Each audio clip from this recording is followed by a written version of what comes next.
1 month ago, I split $500 between Pokemon cards and the stock market to see which one would make me more money. Starting off in the stock market, I played it about as safe as I could and split my $250 between two different ETFs.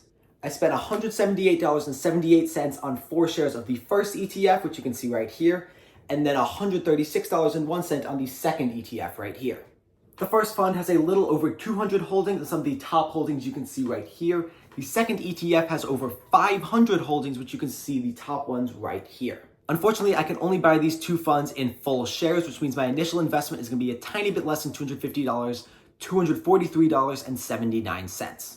As expected, 1 month later, each ETF is up just a little bit, about 3% in total. So our $243.79 is up to $251.10.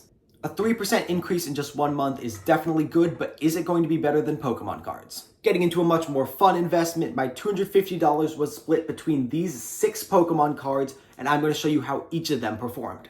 Card number 1 out of 6 is this Gold Pikachu EX Hyper Rare from Surging Sparks, one of the top pulls in the set. It went from $63.54 at the beginning of the month down to $56.78 now. Definitely not a good start with that Pikachu, but we got 5 more cards. Unfortunately, a very similar story with card number 2, a Duskull illustration rare out of Shrouded Fable. It was at $33.63 to start the month, down $5.50 to now $28.03. Our third card is a special illustration rare Blood Moon Ursaluna from Twilight Masquerade. This card has been staying very, very stable at right around $40. It's down, unfortunately, 60 cents across this month, from $40.58 down to $39.98. Card number 4 out of 6 is a Ghastly from Temporal Forces, another illustration rare. Finally one that made us some money, up $2 across the month, from $36.20 to $38.18.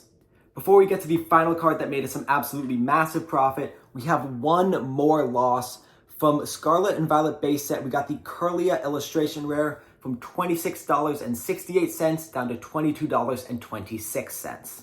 Last, and the exact opposite of least, we've got the Sun and Moon promo Zapdos, Articuno, and Moltres Stained Glass from the Elite Trainer box of Hidden Fates. I did not believe how much this card jumped in just 1 month.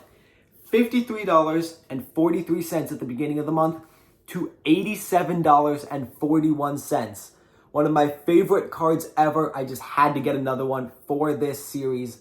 This is an insane jump. I even have it in the Hidden Fates sleeve.